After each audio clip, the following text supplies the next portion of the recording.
Hello guys, welcome back to your favorite channel, Mbakz The Explorer. I'm so sorry guys that it's been a while since I posted videos, but I've been away on a good cause. So for the past few weeks I was escorting a guy who's a cyclist whom you might have seen on your social medias traveling from Limpopo to Cape Town on a bicycle in order to raise 250 bicycles for his community. So this Robben Island video, I also took it when I was with this cyclist. His name is Giftimpo. And the bad thing is I'm not gonna be able to post all the videos I took of him along the way. But I will surely share a link of Giftimpo's channel after we start uploading his videos on his channel, so that you can check them out also. Yeah, so the guy was on a good course. He was cycling for 1,783 kilometers in order to raise bicycles for his community, as I told you. So yeah, most of the videos we're gonna post on his YouTube channel.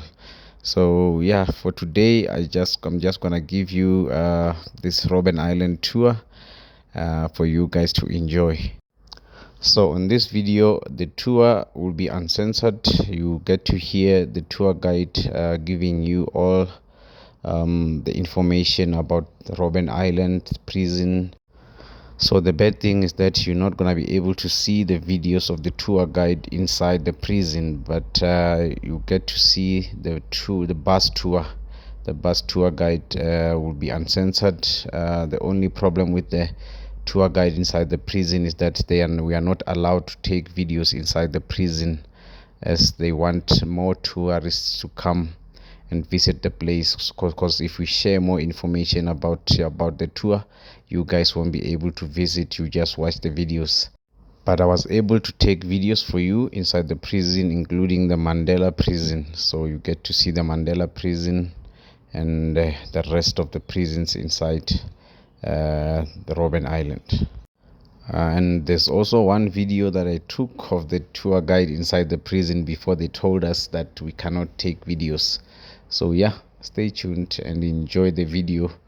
Do not forget to subscribe to my channel, and don't forget that I'll be posting Gifted Local Talent Foundation's link maybe in my next video, so that you can follow him and get to watch his cycling tour from Limpopo to Cape Town, which is 1,783 kilometers, and it took him 20 days. So yeah, thank you guys. Stay tuned and hit the subscribe button.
you.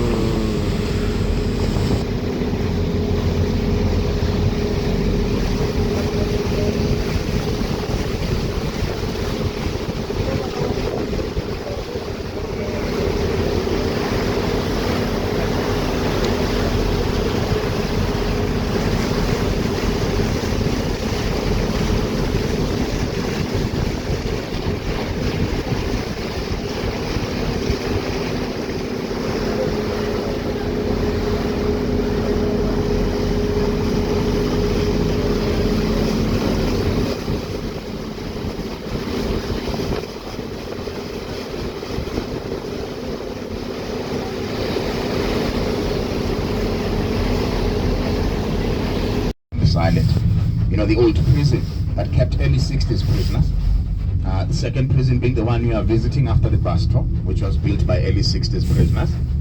The third one, the common law criminal prison that was established in the mid-1970s when they decided to divide criminals from political prisoners. And their concerns were the number of political prisoners that grew rapidly over the number of criminals. As a result, that criminals are starting to get enticed by political prisoners with their standing up to authority. So they decided to separate criminals. The fourth site of confinement on this island was established just to keep one person as a prisoner. And that's what it did. Apartheid actually built a prison for one person on this island. You know what you're seeing to your left-hand side, these are actually dog kennels. And these were built here in the late 1970s when they were enhancing security on this island. So as part of that, they brought in a lot of killer dogs. And they were mostly German Shepherds and Rottweilers. Then to accommodate the dogs, they built these kennels here. If you can, ladies and gentlemen, try and picture this fenced area without these kennels, just with the last part of them that has a red roof thrusting out, standing with this small house that has a water tank next to it. When they had just those two buildings on this fenced area, apartheid authorities once used this fenced area as a prison where they kept Robert Sebokwe, who has his name written on a blue slate close to the fence there, where it says Robert Sebokwe House. That is a name, of course, this country rarely ever mentions. When we tell the world the histories of apartheid, South Africa, we like to forget the Robert Sebokwe part, you know, which I find very unfair. I mean, if one considers the contribution he made, you know, in the struggle against apartheid. I mean, ladies and gentlemen, we are talking about a person here that once had the Parliament of South Africa suspending every other issue they had at hand for a week and focused on finding a solution in the case of Robert Sebokwe. And you know, at the end of that week, they even established a special law just to govern him alone. They named it after him. They called it the Sebokwe Clause, and it was only passed to him. And his crime in the face of apartheid was not only to tell the world what apartheid was, but he actually demonstrated its brutalities with one action, just on one day. You know, one of the things that was very much strongly invested on by apartheid was hiding the atrocities that it came with to the world, which caused a lot of frustrations for a very long time, especially to the anti-apartheid struggle. Those frustrations, by the late 1950s, they even contributed to the leading organization against apartheid having a breakaway. That was the ANC, which is the current strongest governing organization in South Africa. Of course, ANC standing for African National Congress. So in 1957, the ANC experienced a major breakaway. You know, amongst its leading members that broke away was Robert Sebokwe, who was kept here as a prisoner. They established what they called Pan-Africanist Congress, which they launched in 1959, where they identified Robert Sebokwe as their first president. And apartheid history tells us that the late 1950s was the time when the anti-apartheid struggle was suffocating the most. You know, they lacked resources, and they were fighting a regime that is at the peak of its strength at the time. So the obvious hope for them to further their struggle was to convince as much of the world as they could to help against apartheid. But unfortunately for them, the world did not know about apartheid then. You know, it was not like our times where one can just tweet, then people start getting an idea what is going on. But after so many attempts to expose apartheid to the world, Robert Sebokwe's concept was what proved effective when he designed and implemented an anti-pass campaign His campaign was directed against a booklet that was notoriously known in South Africa as Dom Pass. Kind of suspect we are international, some of us on this bus. Do we all know about Dom Pass, ladies and gentlemen, before I go further? Yeah. Not all of us, though. Oh, yes, the buildings that are appearing, especially to our right-hand side, these are some of Second World War examples. And they were then the headquarters for the female Navy officers. You know, that's when Robben Island was established by the Allies forces as a military base. And you then mostly had British military based on this island. And surprisingly, South Africa was never attacked during Second World War. And what makes that surprising for me, I mean, you look at the geographical point where South Africa is located in the map of the world. It is where the East meets the West. And still South Africa was never attacked. And another factor, just next to South Africa, you have Namibia. You look at the German influence on Namibia at that time. And yet South Africa was never attacked. Talking about South Africa. South Africans, where do you come from in South Africa? Venda. Where did you learn to steal seats, sir? I bet from Joburg. No, not from Joburg. You've been to Joburg. We come from Venda. Oh, from Venda? Yes. I'm a Venda at the back. Where Yes, we are here. The Vendas are here. Rione, Nawe, Na. Where else in South Africa are we from? From the Western Cape. Sasolburg. Wow. Anywhere else? From? The Northern Cape. Pretoria. Wow, you're all welcome to this island. Ladies and gentlemen, to our left-hand side. Now, this is actually one of 13 stone quarries that appears on the geological map of this island. And of these 13 quarries, apartheid prisoners only labored 3. Just one, they started from scratch.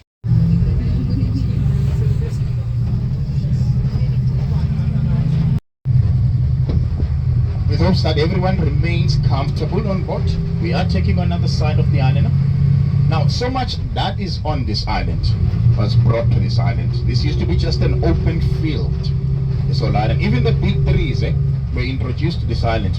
And the trees were introduced primarily to prevent soil erosion, but also to reduce the impact that the gale force wind has on the infrastructure of this island. Even the tortoises that are crossing the roads all over, they arrived with the trees. And there are some problems with trees though. They accumulate all the fresh water. As a result, today the island desalinates seawater as a source of fresh water.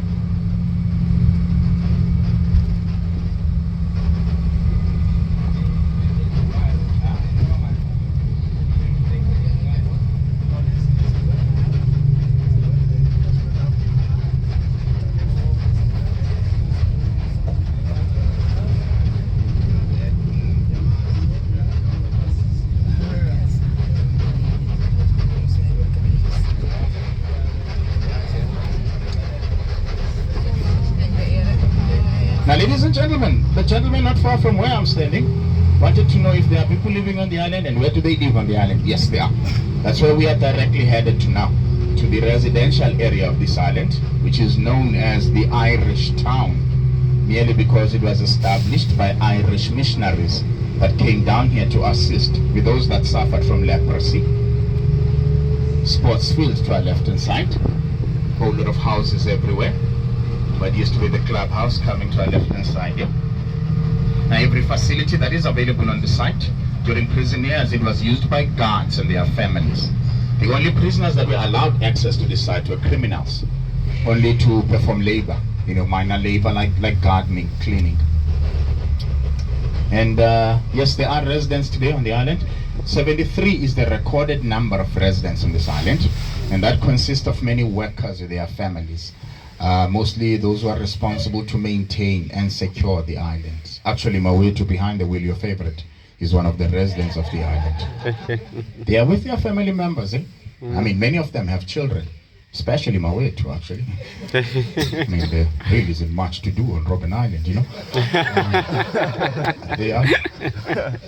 They are babies that goes to school. Every morning of a school day, they ferry to Cape Town. Each other day they come back, like up and down. But they used to have a school here. In fact, we'll see it as we drive further down there. They closed it at the end of 2013 And the reason behind the closure of the school, I got to learn that it was a school that also welcomed kids from Cape Town. So you'd have kids traveling every day just to attend school and go back. But at the end of 2013, they apparently found themselves with just 5 kids that are based on the island enrolling for the following year. The rest was to come from Cape Town. And Public Education Department found that to be not feasible, to risk so many kids when you can send few off the island to attend on the mainland. That's what they based their logic on, to close the school. But to our right hand side, it's actually one of 2 churches that are on this island. We'll see the other one a little later on. This one is called Garrison Church. It was erected in 1841, and that qualifies it to be the oldest standing building on this island, built in Victorian style, of course. You know, Robben Island opens up the doors of this church to the public one day every year, every Valentine's Day of each and every year. Anyone who wants to come and be miserable, get married, and just come and get married. Miserable. and they every year have a serious number of couples. For instance, on the last Valentine's Day, they actually had 13 couples getting married in one day, which resulted to so much chaos. And I know about that chaos, not because I was on the island, really. No, not really. Actually, what they do, they broadcast these weddings on the national news, in the evening of Valentine's Day. I never really have anything to do on Valentine's Day, so I always watch the news. I recall on the last Valentine's Day, I was watching the news with a number of loser friends of mine, including my way to behind the wheel. When one of my friends, out of the blue, just asked, why would you want to get married on Robben Island? It's not like the most romantic place on earth. They didn't have to look me in the eye and say, "Hey, big mouth, give 2 reasons why 2 people get married on Robben Island." With no shame, I admit I was cornered by the question. But that still, it did not stop me from feeling the patriotic need, to defend the concept. So I had to think on my feet. But this is what I told him. What may be reason number 1, people tend to see Robben Island ferries coming or going to the island. Likewise with their children that attend school. But this, to our right hand side, used to be Robben Island's public school. The one that was closed at the end of 2013.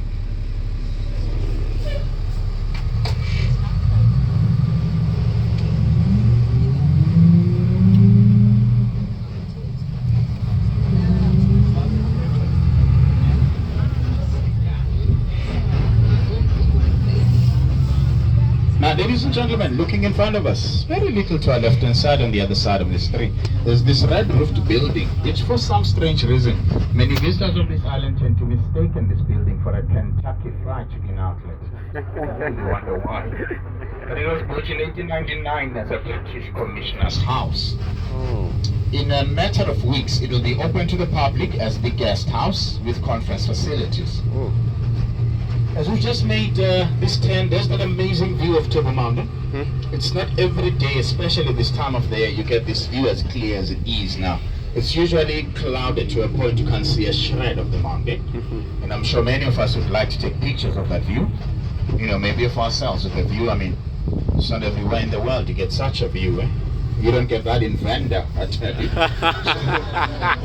What we will do, just around the corner, like the other bus is doing, is to take a short break off the bus. Now, ladies and gentlemen, we will not be using the middle entrance. The stairs, which are mostly effective for as a wheelchair ramp, they tend to be slippery. We don't want to have anyone experiencing an accident, so rather let's be safe and use the front exit.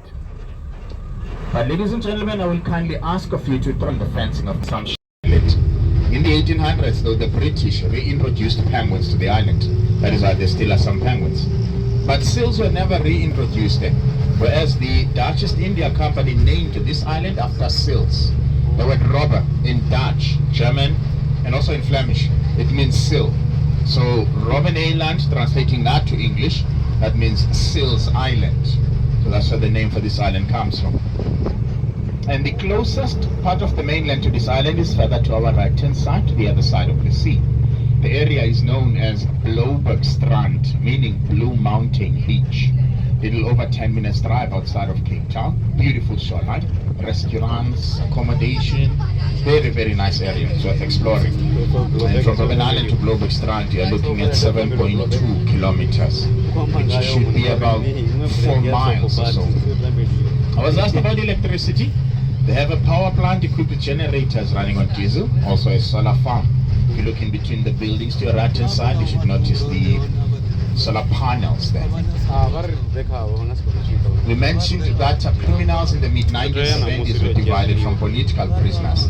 This was the building that was established as a common law criminal prison. This is where they then moved them to.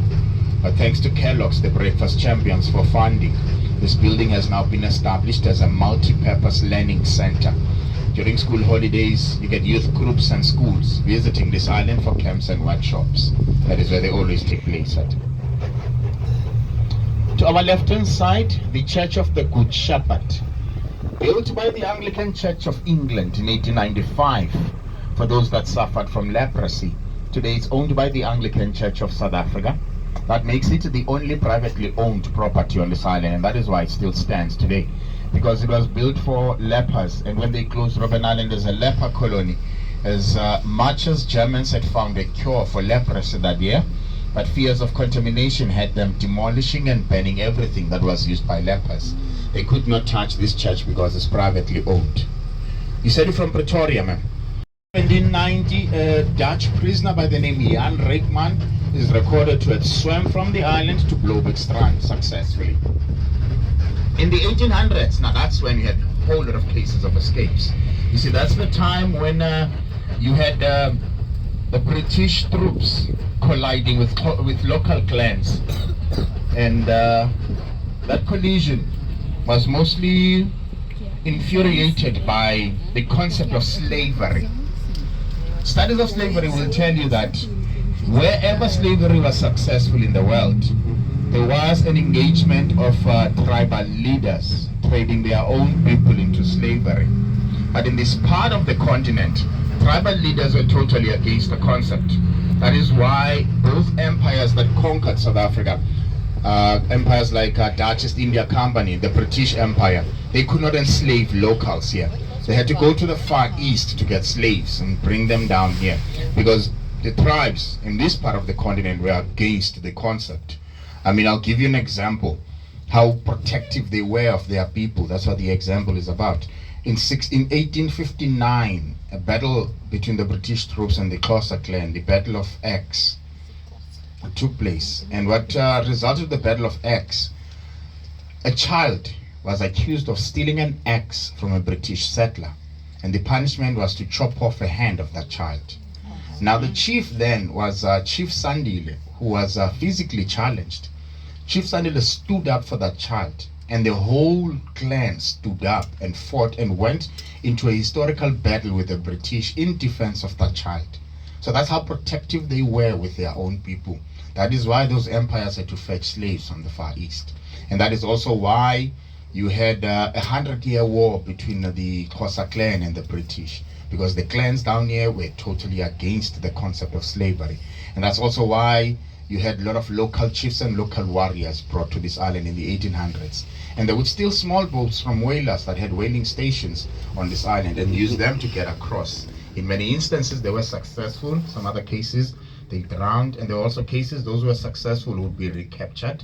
If that was the case, you were recaptured, you'd be brought back to the island, you'd be decapitated, and they'd place your head on poles with iron spikes onto that part of the island, which was where they kept the rest of the local chiefs as prisoners. So that's very much what comes to mind at this moment about the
but it's fine with me.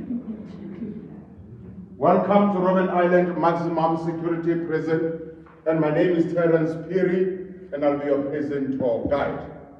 But before we start, ladies and gentlemen, as you can all see, I'm a beautiful young old man. I sometimes forget the history of this country and the history of this museum. So my question to you is, are you willing to help me during this tour? Yes. Thank you. Anyone from Namibia, Kenya, Nigeria,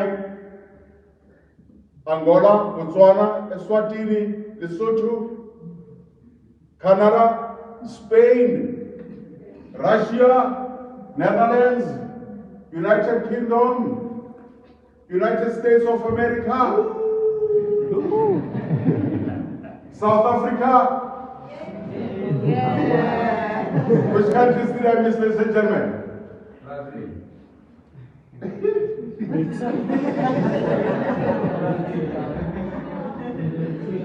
Brazil, ne?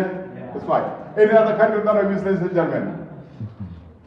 Okay, ladies and gentlemen, I've just taken an informed decision that I am cancelling this tour. No, why? This tour is not going to happen. We are going to have a very vibrant discussion. It's not going to be a tour. Is that okay with you? Yes. Good. Ladies and gentlemen, I'm proudly South African. Let's agree on some ground rules. Like I said, I'm a beautiful young old man. You are allowed to take as many photos as you want, including this beautiful ugly face. Number two, please no video recordings during my presentation. The other side is to cover the legs.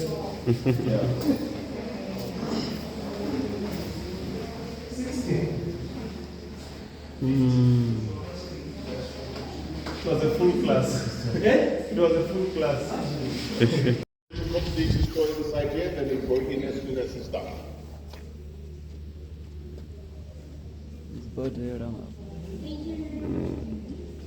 The hospital. Baba chira kiwa one bashku.